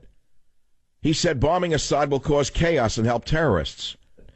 I had Pat Buchanan on. I liquidated the argument that we should bomb Assad and threaten Russia. I liquidated that argument with 3 hours of radio, unlike anything I have done in 20 years. It's one of the greatest days in the history of my show for one reason. We influenced the course of human events. We actually saw that we live in a functioning participatory democracy. At the beginning, Trump blustered that he was ready to launch his shiny new missiles. We were all appalled for 3 reasons. One, why would you in advance tell people what you were going to do when you criticized Obama for that, we said. Many of you said, yes, this is not right, this is not Trump. Then we said, why would you threaten Russia, which is a phenomenal nuclear power? You do understand that they're not North Korea. The madman in North Korea might have nukes, but he can't launch them very far, while Russia definitely has intercontinental ballistic missiles. Some are on submarines that are as good as any of ours, and they run silent and they run deep. You don't provoke a nuclear war simply because Lindsey Graham urges you to do so, we said. We were shocked. And I appealed to you with 3 hours of radio along the lines of something I had not done since, well, I don't know, a couple of times we've changed the course of human events. With Bush, it was something to do with port security, if you remember that one. Many of you would like to conveniently forget the influence that this show has. It may not be the biggest show, but it may be one of the most influential shows in terms of thought. What do we gain by a war in Syria? Nothing. What do we lose by a war in Syria, possibly engaging Russia? Possibly everything. Why are we talking about war at this time? Is it another wag the dog scenario? I pray to God it is not. But, you know, I know history well enough to know, going back to Bill Clinton, but well before him, that during the purple dress phenomenon, what did Clinton do? He launched missiles, didn't he? He launched missiles to get the headlines changed from the stain on the purple dress to the red badge of courage. I'll be right back. Join the Savage Nation. Call now, 855-400-SAVAGE, 855-400-7282. Savage. The Savage Nation is sponsored by Swiss America, the only company I trust with my financial future. Call 800-289-2646 or SwissAmerica.com. Here's why I'm a big fan of Simply Safe Home Security. Simply Safe system is ready for anything that gets thrown at it. If a storm takes out your power, Simply Safe is ready. If an intruder cuts your phone line, Simply Safe is ready. Say an intruder destroys your keypad or siren, Simply Safe will still call the authorities and get you the help that you need. Here's what I love about this. Sure, maybe it's overkill. Maybe you don't need to be ready for every worst-case scenario, but that's what makes Simply Safe's home security system the best. It is always ready. And Simply Safe's triple safeguard protection could cost an arm and a leg, but it doesn't. Instead, they only charge you what's fair. So 24/7 professional security monitoring is just $14.99 a month. And with Simply Safe, there are no contracts, no hidden fees. That's why I recommend them to everyone I know. You owe it to yourself to check them out. Go today to simplysafesavage.com. That's simplysafesavage.com to protect your home and family today. SIMPLISAFE. Simplysafesavage.com. The first day he used it. I have also had remarkable results. Can't be without it. Imagine the bags and puffiness under your eyes gone, and watch those sagging, droopy eyelids disappear. That's years off your appearance. Genucel by Chamonix is an easy choice. Genucel contains natural ingredients for incredible results safely and quickly. It's as simple as that. In fact, with immediate effects, you'll see results like Joanne's in as little as 12 hours or your money back. Guaranteed that right now is the perfect time to try Chamonix's brand new Genucel Eyelid Lift for droopy, sagging eyelids. Order Genucel today and get the brand new Genucel Eyelid Lift absolutely free. Go to Genucel.com. You heard me. That's Genucel.com for the free Genucel Eyelid Lift, or call 800-SKIN-891. 800-SKIN-891. If you call right now, you're going to get express shipping also free. Hurry, call 800-SKIN-891. 800-SKIN-891, or go to Genucel. All the president's men are racing to war in Syria. Even the military under General Mattis is saying, slow down, we have to think of the consequences. But that doesn't stop John Bolton, Nikki Haley, another bloodthirsty maniac in my estimation, for screaming for blood. It seems to me as an outsider looking in that those who have tasted blood and shed the blood of others, meaning the generals, are reluctant to go to war, while those who have never tasted blood nor shed the blood of others are very anxious to go to war. It seems to me that in a short period of time, from 1 week ago, when Trump said we're getting out of Syria, to now we're on the brink of nuclear war, some maniacs have grabbed the ship of state, the steering wheel of the ship of state, and steering us into an iceberg. As I say to you, we were very glad to wake up yesterday and see that Trump backed down for a moment. But at the end of the day, I'm not so sure he backed down. I think he may be waiting for a bigger strike than we considered he might conduct. I ask you, the people of the Savage Nation, why do you think the U.S. is racing to war, while the military itself is trying to constrain Trump's war talk? The war party has taken over. They have hijacked this administration from the American people who elected Donald Trump. Make no mistake about it, no matter what you may be hearing right now, Trump ran as an anti-war candidate, which is one of the reasons I backed him for a year straight. He didn't run as a warmonger. He ran as a man who wanted to get us out of the Middle East, as a man who wouldn't engage us in the Middle East, a man who would be America first. Didn't he? Isn't that what you voted for him for? Those are the reasons you voted for him. Oh, and the wall. I forgot the wall, the invisible wall. It's not there. So we wake up. We have no wall. We have a budget that's bigger than that of Obama. And now we're going to war, and we're still supposed to sit here like schmucks and scream, MAGA. Put your hat on. You may as well put your hat on backwards if that's what you think is happening. There's another thing I want to talk about. Michael Cohen, his lawyer, record seized, came out that he orchestrated a $1.6 million payout to bury an affair for an RNC donor. That's right, he has a new one now. President Trump's lawyer, Michael Cohen, arranged a $1.6 million non-disclosure agreement between a prominent GOP donor who was close pals with the commander-in-chief and former Playboy model he impregnated, a new report said Friday. Wall Street Journal just reported that the payoff that Cohen arranged was for Elliot Broidy, a deputy finance chairman of the Republican National Committee. Broidy, an L.A.-based venture capitalist, works on the RNC's fundraising efforts, with Cohen, a national deputy finance chairman. Are you saying it's fake news? Well, hold your tongue. Because Broidy himself just said, I acknowledge I had a consensual relationship with a Playboy bunny, in a statement provided to the Wall Street Journal by a spokesman. He continued, at the end of our relationship, this woman shared with me that she was pregnant. She alone decided that she did not want to continue with the pregnancy, and I offered to help her financially during this difficult period. This guy, Broidy, was a vice chairman for the Team Trump campaign's joint fund with the GOP during the 2016 campaign, raising over $108 million. He personally gave more than $160,000 last year to the RNC, according to the Wall Street Journal. Since Trump's inauguration, this man has been a regular visitor to the White House and Mar-a-Lago, Trump's summer White House. Strangely enough, this guy Broidy, who is based in L.A., helped organize a fundraiser in Beverly Hills, Beverly Park, actually, last month, that Trump attended, the people said. Now I know why I wasn't invited. So, my friends, here is the negotiated hush NDA, and I'm starting to get very queasy about the whole picture. You know, those of us on the conservative side of the aisle, or the independent side of the aisle, we like to believe that we're on the right side. We're on the family values side. We're on the patriot side. And yet here's another sleazy story coming not from the other side, but from this side.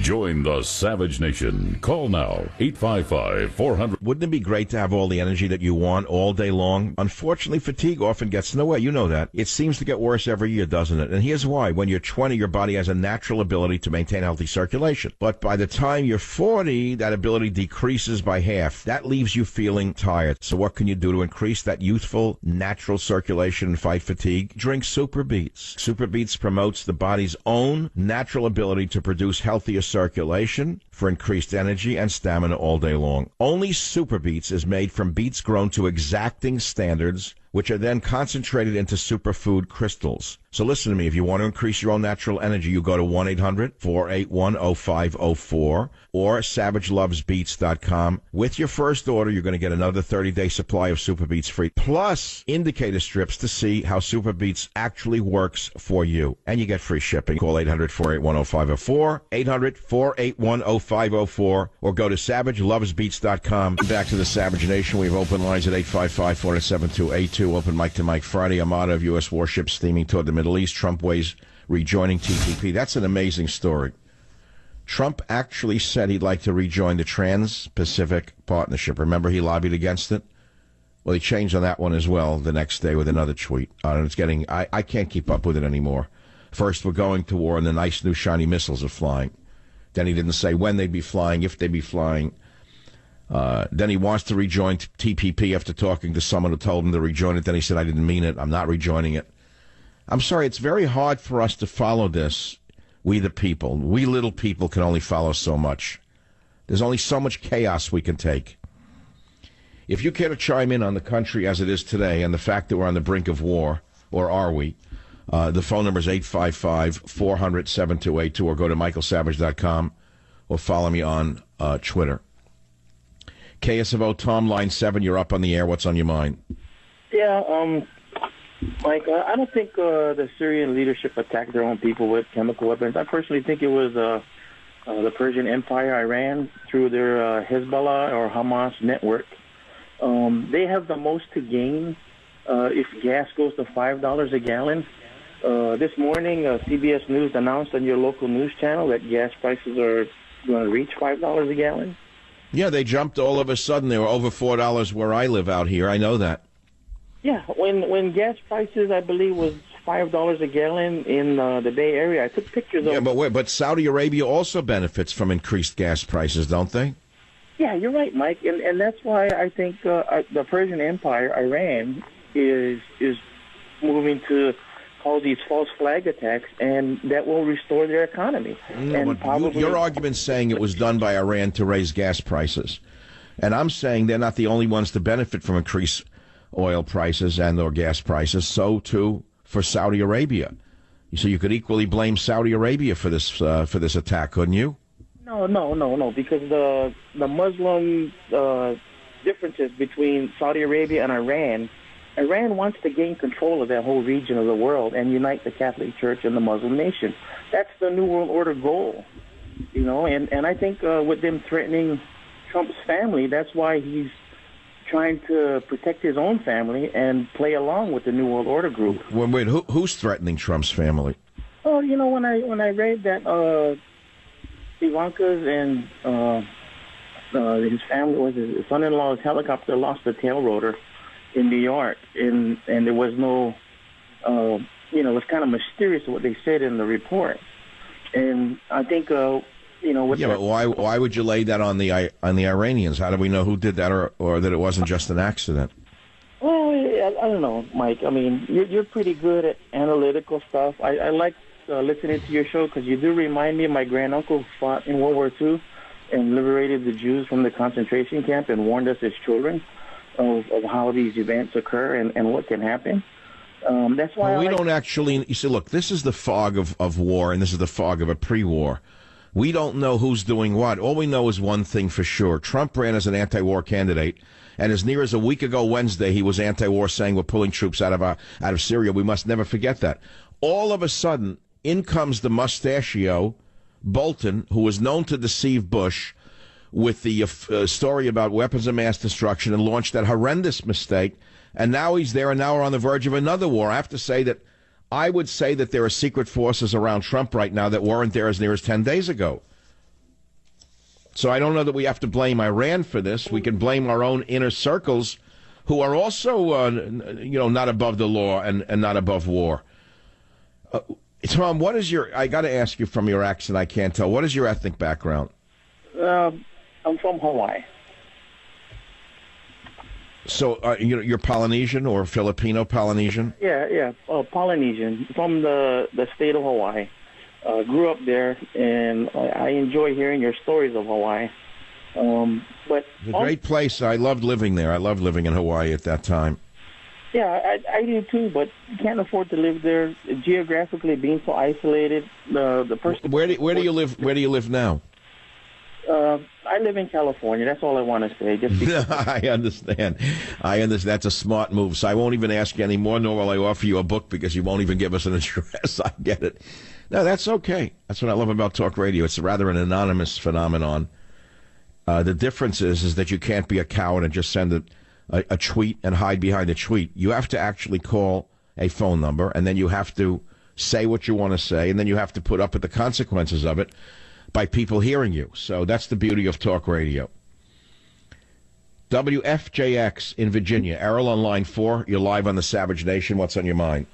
Yes, hello, Dr. Mike. I'm calling from Lynchburg, Virginia. I have a comment about this issue of us possibly going to war in Syria. I learned a lesson. I'm 50 years old. I learned a lesson from my grandma when I was 12. At that time, we were having issues with Iran and Iraq, and we were taking sides with Iraq at that time, the Iran-Iraq War, if you remember. Yes. I would watch the news, and I would try to explain to my grandma, these people are freedom fighters. They want liberties and out from oppression. And my grandma, she saw WW1, WW2, Korea, Vietnam. She saw it all. She was born in 1910. Anyways, she would walk by the television station, she would shake her head and say, all them people over there, all they know is fighting and killing. And I thought my grandma was a fool. I was 12 years old. I was a fool because she was exactly right. They only know fighting and killing. They've been butchering each other for 1,000 years. If you actually look at what the difference is between the Sunni Muslims and the Shia Muslims, it's all over some idea that this one's a legitimate Muslim, that isn't a legitimate Muslim. That, for God's sakes, they blow each other's churches up or mosques up with children in them over a thing like that. Number one, we have no business being there. Thank God we're in America. Number two, we have no reason bringing them into this country because all they bring with them is the same hatred that they left behind. They never leave it behind. They bring it with them. It comes with them. It comes with them. It's encoded in their DNA. It's brought to wherever they go. Look at what is going on in Europe right now as a result of the large influx of Muslims. Have they brought peace to the continent? They've brought hell to the continent. Everybody knows that. You know what I just said to you? You could go to jail for saying that right now in Europe. Do you know that? Exactly. I do know That's what's happened with the cowards who are running Europe. If anyone says that in Sweden or Austria or Germany or even Britain, the police investigate them for hate speech for telling the truth. Well, and let me tell you something else, my friend. We're only the blink of an eye away from that in the United States of America. If we allow guys like Zuckerberg to gain any more power through Facebook or any of the others at Google, we will have no freedoms left in this country. We'll be serfs in our own nation. But that's a topic for another time. I thank you for sharing your grandmother's wisdom with us on the Savage Nation. KSFO, James, line 2, what's on your mind? America's situation in Syria and Russia reminds me of the pre-World War I Austria and Serbia. The Austrian politicians and military wanted preemptive war to restore Austria's internal unity and credibility, and finally Austria's emperor, who is called the Peace Emperor, because he avoided preemptive wars, got so distracted and worn down by personal and political problems, he agreed to a preemptive war against a troublesome little country, allied with Russia, and the result was a disaster, World War I. And what was that little country? Wasn't it Serbia? It was Serbia. Well, I know a little bit about history as well. So from one amateur historian to another, what do you think is going to happen in Syria? Well, I just don't know yet, but it definitely has a possibility to spin out of control, just like the situation with Serbia did, because the people in Austria who wanted self-aggrandizement and they wanted to get themselves glory, and they hadn't fought a real war for a long time. They completely miscalculated what Russia would do and have essentially destroyed themselves, and I think that's a possibility here. That is the problem. World War I, without going into great detail, by my reading of it, I called it the accidental war because it was backed into rather than rushed into. In this case, we're rushing into something that's not our business. Do you actually think historically we belong attacking Assad right now because of an alleged gas attack, when even our top general says we don't even know if, A, there was a gas attack, B, what chemicals were used, and C, who may have launched the attack, and yet you've got people trying to push this country to war? I don't see any reason for this. I agree with you. I agree with you. And it's a tremendous potential for miscalculation. You know, but here I am. I've spent 3 days now this week trying to stop the war drums from beating, literally trying to beat some sense into the administration, hoping that some of this filters up to the powers that be. Have you heard any left-wingers or liberals trying to stop this war talk? Yes, I have actually in our area. We actually live quite close to one another in a little town in Marin, and yes, I have read... No, I don't mean on a local level. I'm talking about nationally. Has Pelosi come out against war or Feinstein come out against war? I don't think so. You're right. Now, let's ask ourselves, why would Pelosi and Feinstein, who are never shy to speak, have not taken to the floor and said something against this madness? What do they have to gain if Trump blunders into Syria? Well, for one, they can then pin the war on his back and use it against him and all the Republicans, saying that they're a party of warmongers. B, let's not forget that there's a tremendous fortune to be made off wars, and that Some of the not aforementioned individuals, but some in Congress have deep ties through family to those who manufacture products for the military. I'm sure you know who I'm talking about. Yes. Yeah. We don't have to go any further than that. Follow the money. Well, look, it's a Friday afternoon. It's Friday the 13th. People are getting ready to have fun and stuff like that. I don't know how people have fun in these times unless they're children. But I guess that's the salvation of people, to be able to ignore everything that's going on and just go on as though it doesn't affect them. It's a beautiful weekend, so people will say, you know what, I can't affect the course of human events.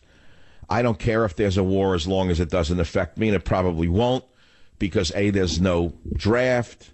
It's an all-volunteer army, so let someone else's sons and daughters die. I don't really could care less. I think I'll go golfing, or I think I'll do this, and I think I'll do that, and maybe there's wisdom in that. Maybe there is wisdom in sticking your head in the sand and saying, let them all do what they want because I don't care. But, you know, I don't see it that way, because I'm not the ordinary man walking in the streets. I may sound like it, but this is an extremely influential radio show. Let me repeat that again on this Friday afternoon in case you have forgotten it.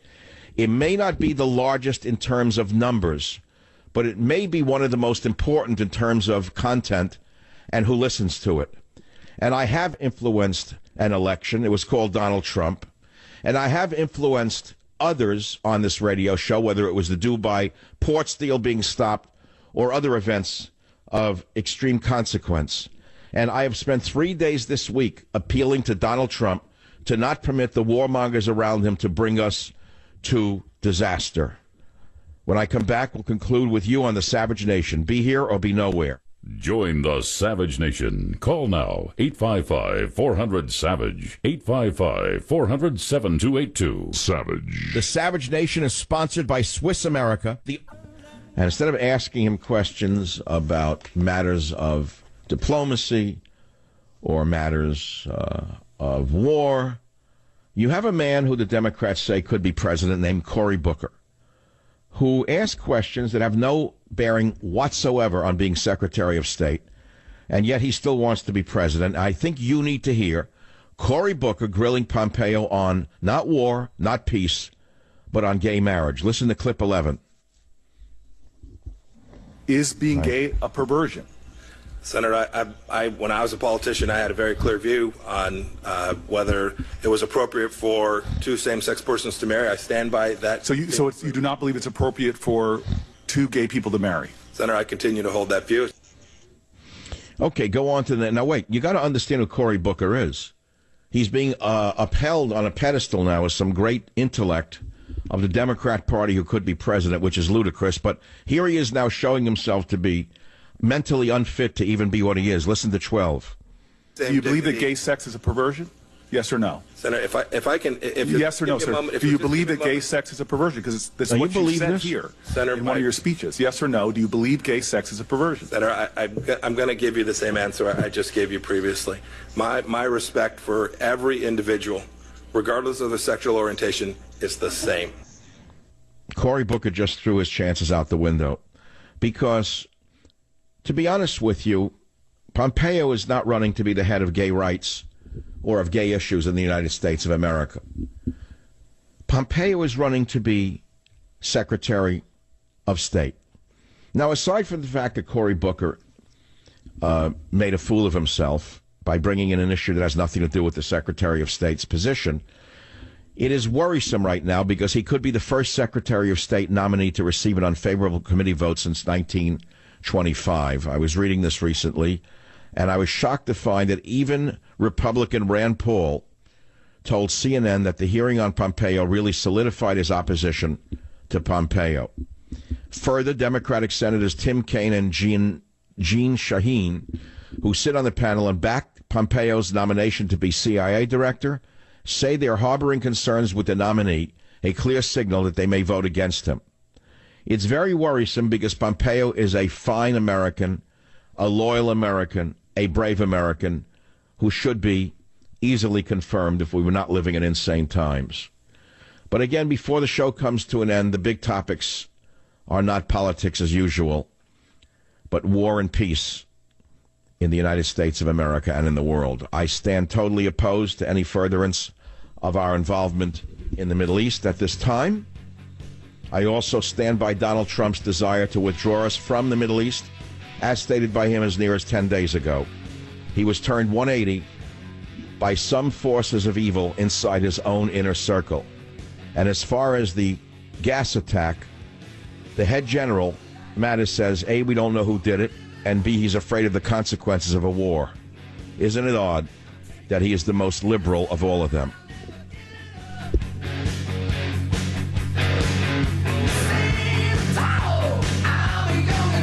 Savage.